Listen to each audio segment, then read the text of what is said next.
Bano be bamu ku baana b'omugenzi Asumani Busuulwa kw'ossa n'abazzukulu ku kyalo Kawempettula mu ggombolola y'e Nabweru mu Nansana abavudde mu mbeera olw'okuba kwonera enju yaabwe. Wano we wabadde amaka gaabwe kyokka we tutuukidde nga tosobola kumanya nti wabaddewo ennyumba yonna. Baddire ne bakwata ebipapula ebijingiriro baba abijjeewa ne bamala ne bakola ki ne bajja ne basenda ennyumba yaffe. Ettaka erikayanirwa liwezaako yiika 3 kye bakoze kwe kukkira obuyinja n'ebikonde ebibadde bisimbiddwa ne babikuula wakati mu kukuba emiranga n'okuleekaanira waggulu.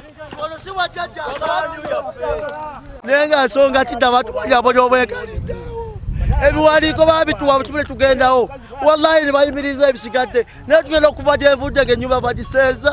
Twekubira enduulu ewa ku poliisi n'ekola lipooti ng'ettaka lyaffe libbe ne tugenda ewa kamisona n'afulumya amendment order ng'alaga nti ettaka lyaffe libbe. Hassan Kayongo mutabani w'omugenzi agamba kitaabu yagezaako okwagala okutunda ettaka lino nga bakyali bato ne bamufutyanka. Oli bwe yamuleetera mafiya ati muzeeyi bamuwa ekyeke bamugamba n'ogiteekayo kuba in that time waali tewali ssente bamugamba genda bugenzi naye waka nga situlite ffe ssente tugenda zikuleetera. Aladisi w'e Nansana Shafiiki Nsubuga atubuulidde nga bw'ayimiriza ebintu byonna ebikolebwa ku ttaka lino okutuusa ng'ensonga zaabwe zigonjoddwa. Kyensobola okuyamba families pannawo kwe kustopping activities ezikola ki ezigenda mu maaso ne tulaba nti mbasindise mu kkooti tuveeyo n'ekiki n'ekituufu. Agamba ekyokumenya ennyumba nakyo kyakoleddwa mu bukyamu. Sinnafuna demolition order yonna so munnayuganda yenna eyasituse n'amenya ennyumba y'omunnayuganda eyo ng'ate already wawaddewo ka dispute ffenna ke tubale tukola ki